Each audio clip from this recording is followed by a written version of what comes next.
saia do Tesouro Direto e da renda fixa. Aqui no país, lamentavelmente, os ganhos proporcionados por todas essas operações de renda garantida, não é isso? Que nós denominamos de renda fixa, são ganhos que, comparativamente à perda do poder aquisitivo, eles se convertem numa postura de perda. Hoje, se nós avaliarmos em janeiro o nosso poder de compra e formos avaliar esse mesmo poder de compra no final do ano, a gente verificará que o inflacionamento desse poder de compra sempre é muito superior àquilo que nos é colocado perante as autoridades. Ou seja, a inflação, ela varia em função de cada um de nós, né? Dificilmente nós podemos imaginar que todos tenham sobre si a mesma inflação de 3%, 4% que o governo acaba revelando. Nós somos um país muito diferente dos países desenvolvidos, onde efetivamente a inflação ela percorre a trajetória de 0,5%, 1% ao ano. Aqui no Brasil, lamentavelmente, a maioria dos ativos, eles são convertidos em ativos financeiros, ou seja, mensalmente eles são reajustados, não é isso? E isso gera uma situação de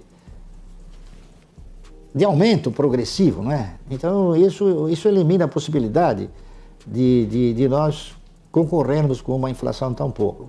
Eu vou dar um exemplo prático. Nos Estados Unidos, na França, na Inglaterra, você vai comprar um sabonete em janeiro, ele custa, um exemplo, $1. No dia 31 de dezembro ele custa $1. Aqui no Brasil não. Aqui no Brasil nenhum produto custa no final do ano o mesmo que ele custava no início do ano. Vocês pegam o exemplo, por exemplo, a indústria automobilística, não é isso? A indústria automobilística transforma um ativo chamado veículo em um ativo financeiro. Por quê? Porque todo mês eles reajustam esse ativo. A exemplo do que acontece com uma caderneta de poupança.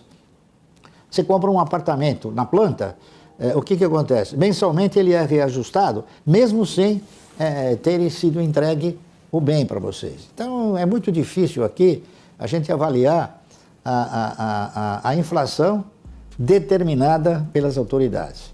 Então, consequentemente, aplicar em alguma coisa que nos dê uma renda parecida com aquela que é a inflação, com certeza nós estamos perdendo poder de compra. Cada um de nós tem uma visão sobre crise, né? As crises, elas são motivadas por situações onde os agentes econômicos se comportam de uma maneira negativa, como é o que está acontecendo agora no Brasil.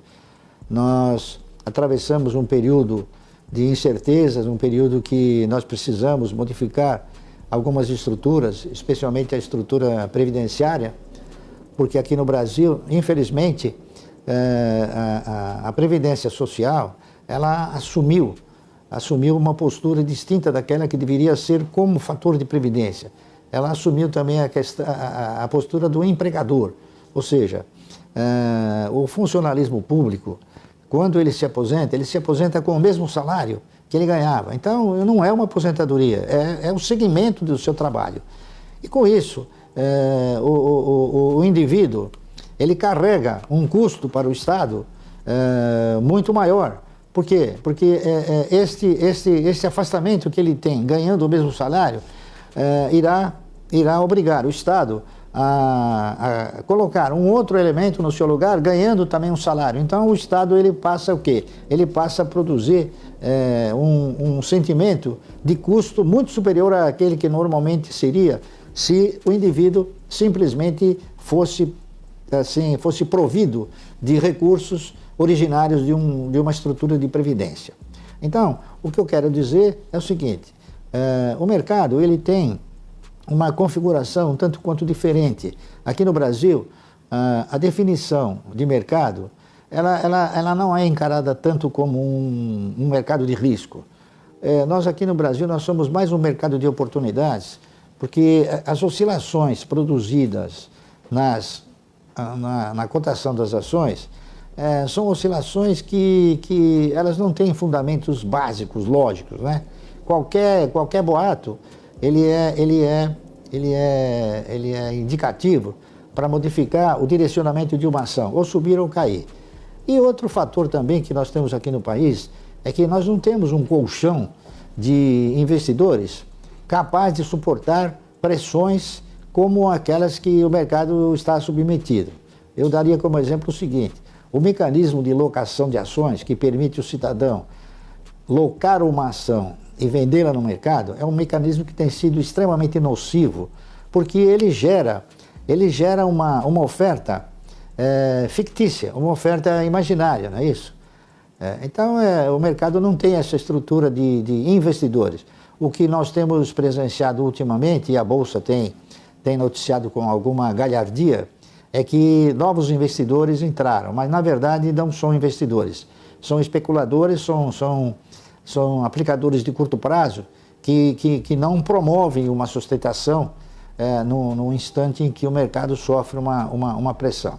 Então eu diria aos senhores o seguinte: as questões macroeconômicas, que seria essa do desempenho do índice Bovespa, ela tem que ser avaliada com alguma reserva, porque quando se investe em ações, nós não investimos no índice, nós investimos em ações, nós investimos em projetos das empresas, não é isso?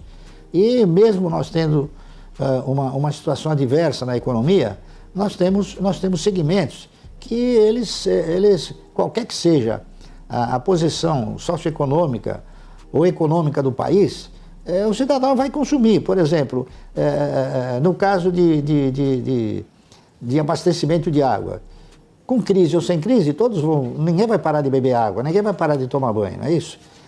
Com crise ou sem crise, todos irão ter que consumir energia elétrica. Então, eu acho que o segmento tem que ser avaliado dentro de atividade econômica, avaliando se a empresa, né, o que a empresa tem de histórico para poder oferecer e quais são os sentidos de perenidade do setor e da questão também da sustentabilidade, não é isso? Então, mesmo uma economia em recessão, ela sempre terá movimentos que irão contemplar resultados de empresas. O setor de energia elétrica é um deles, não é isso? É um setor que ele é um setor considerado perene. O setor de celulose e papel também ele é muito, muito importante. O próprio setor financeiro, ele foi se convertendo hoje numa reserva de mercado. Enfim, são setores que a economia, ou bem ou mal, eles vão continuar produzindo e gerando recursos. O importante quando a gente desenvolve um projeto de investimento é que a gente efetivamente encare a aplicação como um investimento, não como uma aplicação de curto prazo que em muitas ocasiões não geram resultados. O cidadão, quando ele investe no mercado, sentimentalizando a parceria, ele tem chances de conquistar recursos muito bons pela frente, não é isso? Na medida em que ele no mercado de valores ostente a mesma postura que quando compra um título qualquer de renda fixa, ele terá perspectiva de muito maiores ganhos, não é isso? E em relação a uma carteira, eu diria o seguinte: uma carteira sempre se inicia comprando o melhor papel, aquele que tem a perspectiva de resultados mais eficiente no momento. Porque o mercado de valores, ele é uma espécie de retrato. A cada momento, a cada dia, as cotações se posicionam numa situação. E a gente, para quem investe, ao invés daqueles que especulam, aquele que investe, ele sempre terá a visão de tentar comprar mais barato o seu investimento, não é isso? Então a torcida dele é diferente da torcida de quem especula. Quem especula torce para o mercado subir e quem investe torce para o mercado cair. É o que nós fazemos com bastante autenticidade.